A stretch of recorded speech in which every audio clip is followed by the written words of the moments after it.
অনেক দিন আগের কথা। কোনো এক রাজ্যে ওমর বিন নামে খুবই ভালো এক রাজা বাস করত। সেই রাজা তার রাজ্যের প্রতিটি মানুষের প্রতি অনেক সদয় ছিল।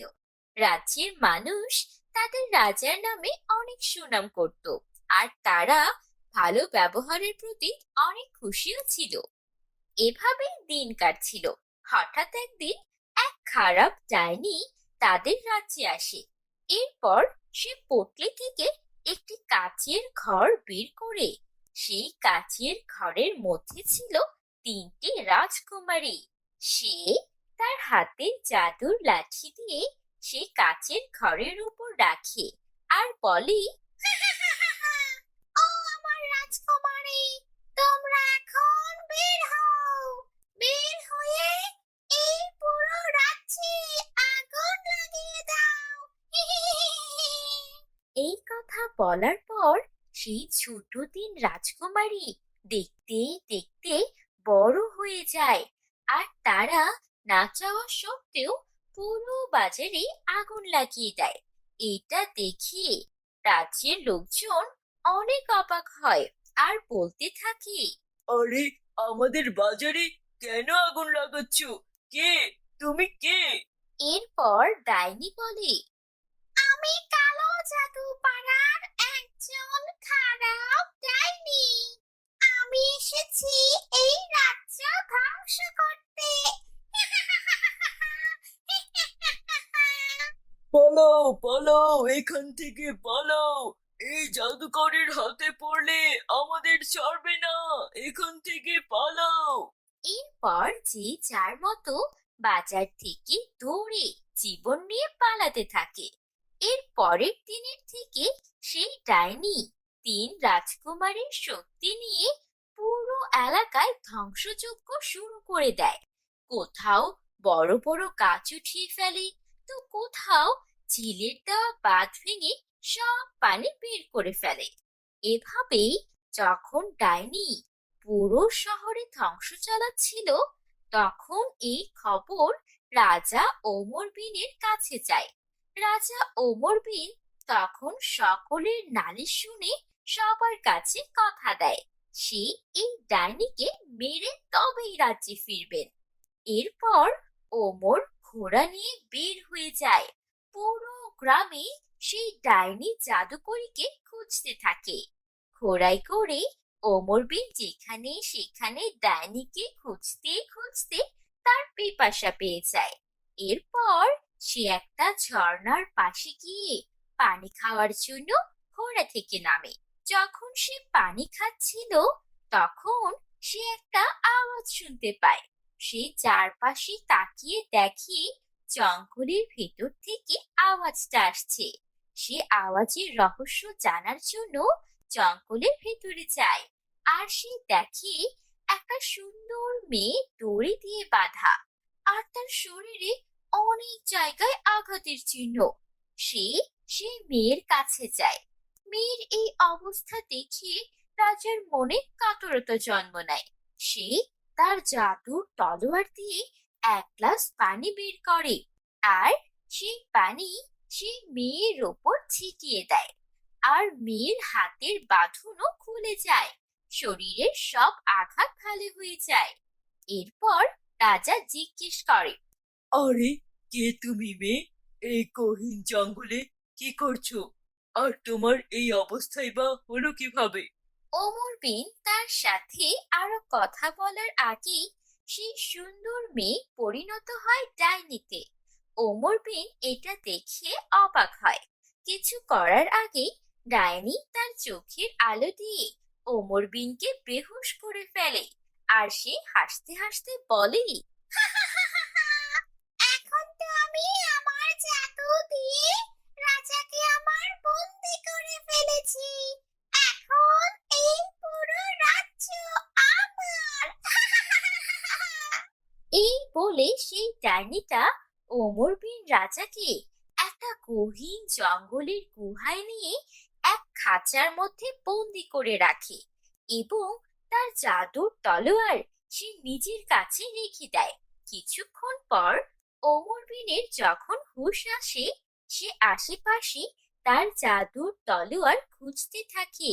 সে দেখে তার জাদুর তলোয়ার তার কাছে নেই। তখন ডাইনি বলে, কি রাজা, কি খুঁজছিস? তোর জাদুর তলোয়ার? তা তো তুই পাবি না। তোর মতো ডাইনি আমি আগে কখনো দেখিনি। আমাকে এখান থেকে বের কর, তারপর দেখবি আমি তোর কি অবস্থা করি। আবার তলোয়ার আমাকে ফেরত দে ডাইনি। এই কথা শুনে ডাইনি আবারও হাসতে থাকে আর বলে, তুই এখন আমার কিছুই করতে পারবি না। আমি কাউকে তোকে সেই বড় পাহাড়ে নিয়ে যাব, আর তোর সকল প্রজার সামনে তোকে হত্যা করব, আর তারপর আমি এই রাজ্যের রানী হয়ে যাব। এই কথা বলে ডাইনি হাসতে হাসতে সেখান থেকে চলে যায়। এরপর রাতের বেলা সেই জঙ্গল থেকে রাজার এক বানর বন্ধু তার সাথে দেখা করতে আসে। এসে বলে, রাজা সাহেব, আপনি কোনো চিন্তা করবেন না, আমি এখানে আপনার সাহায্যের জন্য এসেছি। বলুন, আমি কি করতে পারি? তখন ওমর বিন বলে, তুমি কি আমাকে আমার জাদুর তলোয়ারটা এনে দিতে পারবে? ওইটা ওই ডাইনি কোথাও লুকিয়ে রেখেছে। এরপর সেই বানর জাদুর তলোয়ার খুঁজতে বের হয়ে যায়। কিছুক্ষণ পর সে জাদুর তলোয়ার নিয়ে আসে আর বলে, এখন আমাদের আওয়াজ করা ছাড়া এই লকার খুলে বের হতে হবে। তখন ওমর বিন তার জাদুর তলোয়ার দিয়ে জাদু করে কয়েকটা ইঁদুর বানায়, আর সেই ইঁদুরগুলো আস্তে আস্তে তালা কেটে লকটা খুলে ফেলে। এরপর তারা দুজনে বের হয়ে আসে। রাজা বানরকে বলে, তোমাকে অনেক ধন্যবাদ, তুমি আজকে আমার অনেক বড় উপকার করলে। আমি এখনই গিয়ে ওই ডাইনিকে মেরে ফেলবো। ওর এত বড় সাহস আমার রাজ্য দখল করতে চায়। আমার রাজ্যকে মুক্ত করতে হলে ওকে মারতেই হবে। এই কথা শোনার পর বানর বলে, না রাজা, আমি এখন এসব করবেন না আপনি। আমি শুনেছি রাতের বেলা ডাইনিদের শক্তি 10 গুণ বেশি হয়। এমনও হতে পারে আপনি আর আমি ওই ডাইনির হাতে মারা পড়তে পারি। এখন চলুন আমরা চলে যাই, কাল সকালে ওকে মারা যাবে। বানরের কথা শুনে রাজা ধীরে ধীরে সেই জঙ্গল থেকে বের হয়ে আসে। কিন্তু সে বের হওয়ার সময় ডাইনি সেই জাদুর কাচের ঘর নিয়ে আসে। সেই কাচের ঘর নিয়ে এসে রাজ্যের মাঝামাঝি একটা জায়গায় সেই কাচের ঘরকে তার জাদু দিয়ে বড় করে ফেলে, আর সেটা সেখানে স্থাপন করে ফেলে রাতারাতি। এরপর সকালে যখন ডাইনির ঘুম ভাঙে, সে ঘুম থেকে উঠে অনেক জায়গায় তার জাদুর কাচের ঘর খোঁজে, কিন্তু কোথাও পায় না। সে একটু বিচলিত হয়, কারণ সেই কাচের ঘরে তার অর্ধেকেরও বেশি শক্তি ছিল। এরপর সে বাইরে বের হয়ে দেখে যে বাজারের মধ্যে তার কাচের ঘর, আর সেখানে সব বড় গ্রামের লোকজন ভিড় করেছে। ডাইনি বুঝতে পারে এটা ওমর বিনের কাজ। সে দৌড়ে বাজারে যায় তার জাদুর কাচের ঘর আনার জন্য, কিন্তু ডাইনি কিছু করার আগেই ওমর বিন তাকে দেখে ফেলে।